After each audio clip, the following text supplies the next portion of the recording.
آیت دین، کوئی قرض کا معاملہ ہے، کوئی قرض کا معاملہ ہے کہ آپ نے کسی کو قرض دیا، یا کوئی کاروباری معاملہ ہے، اشتراک ہے جس میں کہ جو بھی ہوگا بعد میں نتائج نکلیں گے، ان سب کے بارے میں حکم ہے کہ لکھ لیا کرو۔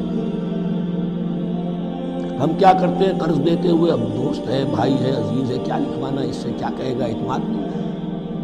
کاروبار شروع ہو گیا، زبانی باتیں کر لی، اس کے بعد رو رہے ہیں، چیخ رہے ہیں، چلا رہے ہیں۔ یا ایھا الذین آمنوا اذا تداینتم بدین الی اجل مسمى فاکتبوہ، اے اہل ایمان جب بھی تم کوئی معاملہ کرو قرض کا ایک وقت معین تک کے لیے، تو وقت معین ہونا چاہیے، یہ قرض دے رہے ہیں کب واپس ہوگا، فاکتبوہ، تو اس کو لکھ لیا کرو۔ یہ فعل امر ہے، الامر للوجوب، واجب ہے۔ وَلْيَكْتُبْ بَيْنَكُمْ كَاتِبٌ بِالْعَدْلِ، اور چاہیے کہ کوئی لکھنے والا تمہارے مابین عدل کے ساتھ، لکھنے والا کوئی ڈنڈی نہ مار جائے، انہیں بھی چاہیے کہ وہ صحیح صحیح لکھے۔ وَلَا يَأْبَ كَاتِبٌ أَن يَكْتُبَ كَمَا عَلَّمَهُ اللَّهُ فَلْيَكْتُبْ، اور کسی بھی شخص کو جسے اللہ نے سکھایا ہوا ہے کتابت لکھنے کا کام، تو اس کو انکار نہیں کرنا چاہیے لکھنے سے۔ اللہ نے اسے یہ علم دیا ہے، اسے چاہیے کہ لکھنے، اس لیے کہ اس معاشرے میں پڑھے لکھے لوگ تو بہت کم ہوتے تھے۔ اب بھی یہ ہوتا ہے، عرائض نویس وغیرہ ہوتے ہیں، وثیقہ نویس ہوتے ہیں، پیسے دے کے ان کو جو لکھواتے ہیں، لیکن اگر کوئی وثیقہ نویس جو ہے بے ایمانی کرے اور لکھنے میں کوئی کمی کر جائے، تو جو جس کے اوپر ذمہ داری ہے اسے نقصان پہنچ جائے۔ وَلْيَكْتُبْ بَيْنَكُمْ كَاتِبٌ بِالْعَدْلِ، اور چاہیے کہ لکھنے والا تمہارے مابین انصاف کے ساتھ لکھے۔ وَلَا يَأْبَ كَاتِبٌ أَن يَكْتُبَ كَمَا عَلَّمَهُ اللَّهُ فَلْيَكْتُبْ، اور نہ انکار کرے کوئی لکھنے والا اس سے کہ وہ لکھے جیسے اللہ نے اسے سکھایا ہے، تو لکھنا چاہیے۔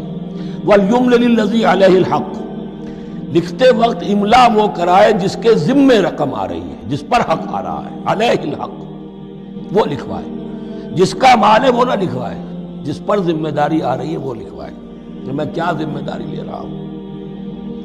وَلْيَتَّقِ اللَّهَ رَبَّهُ، اور اللہ سے ڈرتا رہے اپنے رب سے، وَلَا يَبْخَسْ مِنْهُ شَيْئًا، اور لکھوانے میں اس میں سے کوئی شے کم نہ کر دے۔ فَإِنْ كَانَ الَّذِي عَلَيْهِ الْحَقُّ سَفِيًّا، اب اگر وہ جو مقروض ہے، جو قرض دے رہا ہے، جس کے ذمے کوئی ذمہ داری آ رہی ہے، وہ ناسمجھ ہے، یا بوڑھا ہے، ضعیف ہے، اور لا يستطيع ان يمل، یا اس کے اندر یہ اتنی صلاحیت نہیں ہے کہ املا کرا سکے، یہاں املا کے معنی میں ہے، ہوا فَلْيُمْلِلْ وَلِيُّهُ بِالْعَدْلِ، تو اگر وہ نہیں املا کرا سکتا تو اس کا کوئی ولی ہو، اس کا کوئی وکیل ہو، اس کا کوئی اٹارنی ہو، وہ اس کی طرف سے اس کو لکھوائے۔ وَاسْتَشْهِدُوا شَهِيدَيْنِ مِن رِجَالِكُمْ، یہ ایک ہی آیت چل رہی ہے، ابھی پورے رکوع کے اوپر ایک آیت پھیلی ہوئی ہے، سوائے آخر میں تھوڑا سا حصہ دوسری آیت آئے گی۔ وَاسْتَشْهِدُوا شَهِيدَيْنِ مِن رِجَالِكُمْ، اور گواہ بنا لیا کرو دو اپنے مردوں میں سے، فَإِن لَّمْ يَكُونَا رَجُلَيْنِ، اور اگر دو مرد دستیاب نہ ہو، فَرَجُلٌ وَامْرَأَتَانِ، تو ایک مرد اور دو عورتیں، ممن ترضون من الشہداء، اور وہ بھی دونوں کے نزدیک مقبول ہوں شہداء، کہ ہاں دونوں کو اعتماد ہے ان پر۔ اب یہ جو سوال آ گیا کہ ایک مرد کی جگہ دو عورتیں، دو مرد یا پھر ایک مرد کا ہونا تو لازم ہو گیا، محض عورت کی گواہی نہیں چلے گی، لیکن اس کا آیا مسئلہ ہر قسم کے معاملے کا ہے یا قرض اور مالی معاملات میں وثیقہ نویسی کا، یہ ایک علیحدہ مسئلہ ہے، یہ تو باتیں پھر فقہا کے ہاں تفصیل سے ملتی ہیں، لیکن یہ مسئلہ موجود ہے کہ دو مرد، اور اگر دو مرد دستیاب نہ ہو تو ایک مرد اور دو عورتیں، تو سوال تو پیدا ہو گیا کہ کیا عورت کی گواہی عادی ہے؟ ان تضل احداہما فتذکر احداہما الاخری، مبادا ان میں سے کوئی ایک بھول جائے تو یاد کرا دے دوسری۔ عقلی سوال پیدا ہو گیا، کیا مرد نہیں بھول سکتا؟ کیا جواب ہے اس کا؟ جواب یہ ہے کہ واقعتاً اللہ تعالیٰ نے عورت کے اندر نسیان کا مادہ زیادہ رکھا۔ الا یعلم من خلق وهو اللطیف الخبیر، کیا وہی نہ جانے گا جس نے پیدا کیا ہے؟ جس نے پیدا کیا ہے وہ جانتا ہے۔ نسیان کا مادہ کیوں زیادہ رکھا یہ بھی سمجھ لیجیے، عقلی بات ہے، منطقی بات ہے۔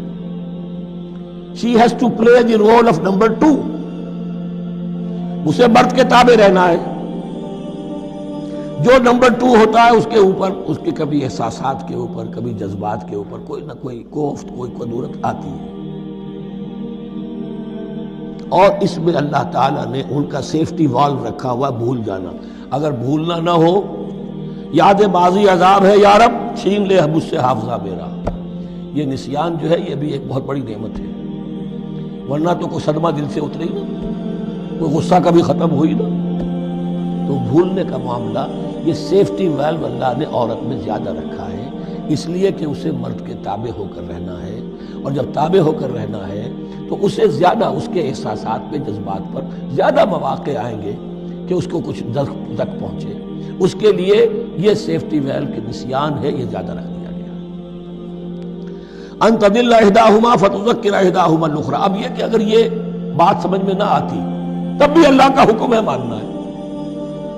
اگر فسٹ کیپٹل اور فلوئڈ کیپٹل کا فرق سمجھ میں نہیں آتا تب بھی بیع حلال ہے، ربا حرام ہے، اللہ خیر احل اللہ البیع وحرم الربا۔ لیکن اگر حکمت سمجھ میں آ جائے تو نور علی نور۔ ولا یأبى الشهداء اذا ما دعوا، اور نہ انکار کریں گواہ جب کہ ان کو بلایا جائے۔ گواہی کے لیے بلایا جائے تو گواہ نہیں آ رہے، نخرہ کر رہے، نہیں، ان کو آنا چاہیے۔ جو اللہ کی کوئی گواہی جو ہے اگر چھپائی ہے تو بہت بڑا ظلم ہے۔